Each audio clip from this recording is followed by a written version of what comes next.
Hey guys, I just realized in those last videos how fantastic my hair looked. Sorry, it's cleaning house day and I'm just rolling with the punches. So I did pull my hair down. Maybe it looks a little bit better, not much. So I just had an idea that those of you that are part of this group, you are most likely getting ready to start back to school, either middle school, high school, college. Maybe you're taking a break. Maybe you just graduated high school and you are taking a break, not going to college, and you're going to be working.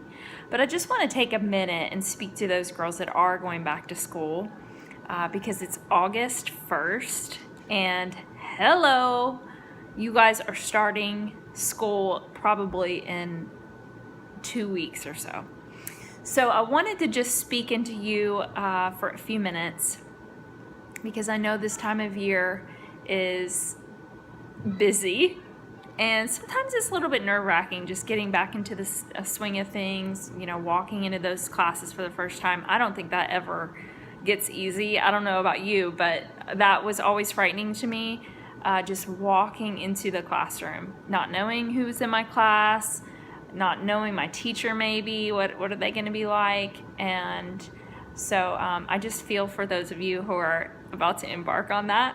My heart is with you. But I wanted to just speak a few minutes about kind of preparing for that and getting into kind of a routine. And I think it's really hard for you. I remember it being hard for me to develop some sort of discipline, if you want to call it that. Some people call it spiritual discipline. But just carving out some time for you and God. And one of the things I heard on the radio, maybe even a year ago, but I'll never forget it. I think it's just a great quote. And he said, I don't even remember who it was, but he said, "My time with God is the one non-negotiable thing I do every day." I thought that was so cool. I bet we have a lot of non-negotiable things we do, but I would dare say that God is not on that list. Because life gets busy, and if we haven't planned that time with Him, it inevitably just doesn't happen. So I think at first, developing that time, that routine, just carving that time out every day, I think that's your first step. And I think if you were to take these 2 weeks and go ahead and get into that routine, whatever it is, by the time you start school, it'll be sort of like a habit. They say that a habit really takes about 40 days of you doing it exactly 40 days in a row before you develop that habit. So you won't have quite 40 days, but I think it'll get you into some sort of routine. And I hate that word routine because I don't want God to be routine. But I just mean that you're going to just practice with that time and set it aside beforehand. And maybe you don't do it every day, and it's not, just don't feel guilty about it. Just get back up the next day. But here, some of you may be going, okay, well, what does that look like? And so I just wanted to throw out a few ideas. This is off the cuff. I haven't thought about this. So right off the cuff, I'm thinking, if you are working right now and life is really busy, getting ready for school, maybe I've got some kids I know that are already into their sports routines of practice and that sort of thing, or band or whatever. And maybe right now is already a really crazy busy time. So what I want to throw out to you is get a verse on a Post-it, on an index card, and tape it to your bathroom mirror. It's one of the easiest ways to meditate because we're in the bathroom at least a couple times a day to get ready and to get ready for bed. And if we are at home more often, then we're in the bathroom more than that. So if you're in the car a lot, tape it to your car somewhere and meditate on it. that just means spend some time looking at it. So that would be my first thing. My second thing would be carve an actual time out.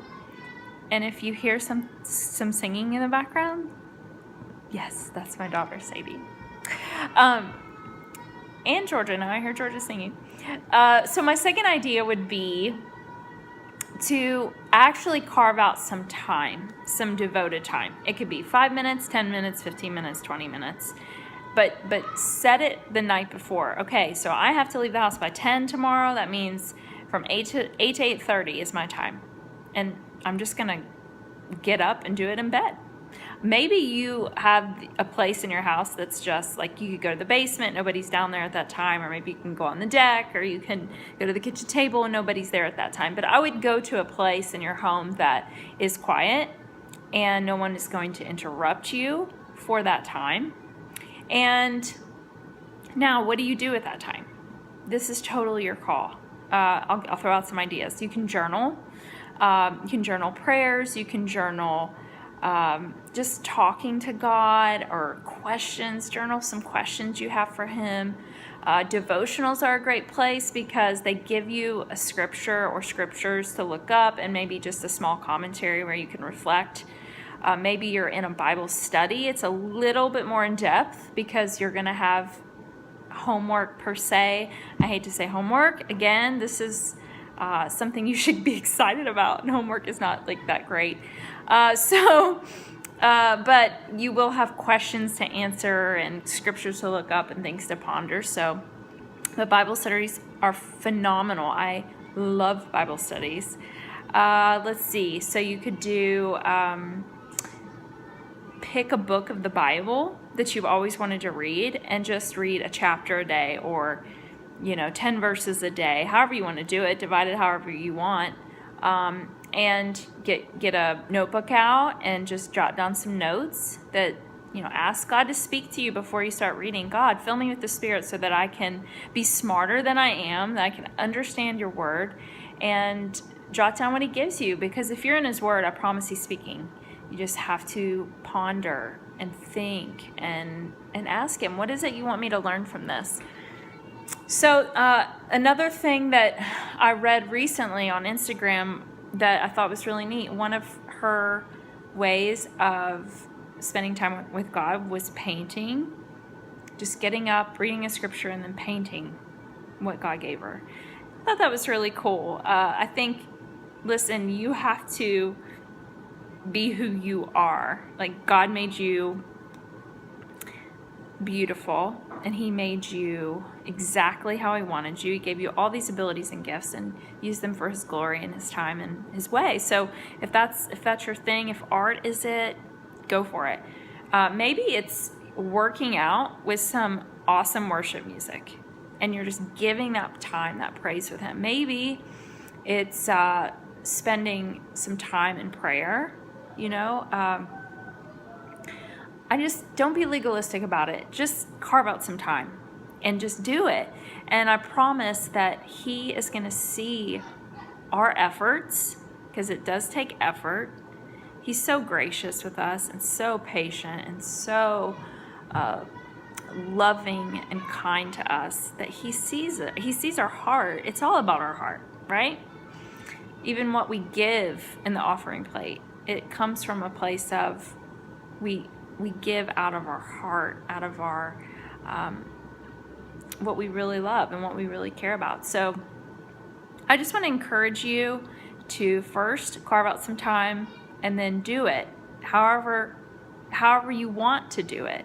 It doesn't have to be the way that you think it has to be. However, your pastor at your church has told you this is how your time with God should look. I would just say, ask God. He's your Father. He loves you more than anybody, and He really does want to spend time with you. And here's the thing that I know from experience, that after you have this time, you've gotten into this routine, that word that we don't like, with God, something changes, and it becomes this thing, like the guy said on the radio, it is the non-negotiable thing. The one non-negotiable thing that I have every day is my time with God. It becomes that. But I don't know if it starts with that, because it's hard. It's a discipline, and it's a friendship that we are embarking on. And for some of us, for maybe you that's listening, maybe you don't have a friendship with God. You don't know about God. And frankly, maybe you don't want to know about God. But what I want to say to you is you need to carve out time to build this friendship, because all friendship takes time and energy. And so I just wanted to leave you with that as you embark on this new school year, which I am just going to bless you right now. I just pray that this school year is going to be fantastic. I pray for God's richest blessings, that He would overwhelm you with His presence, that He would protect you from all the ways that the enemy wants to harm you. And I pray that you would seek after Him, that He would become the one non-negotiable thing you do every day is spend time with Him. I pray that He would make you smart in the classes that you take, that you would be able to understand what exactly it is that you're studying, and that He would make you profitable for His kingdom, that He would begin to speak to you the calling that He has over your life, and that you would obey and really seek Him in that. And I just ask for God's richest blessings on you. And I love you, and I hope you have a wonderful day.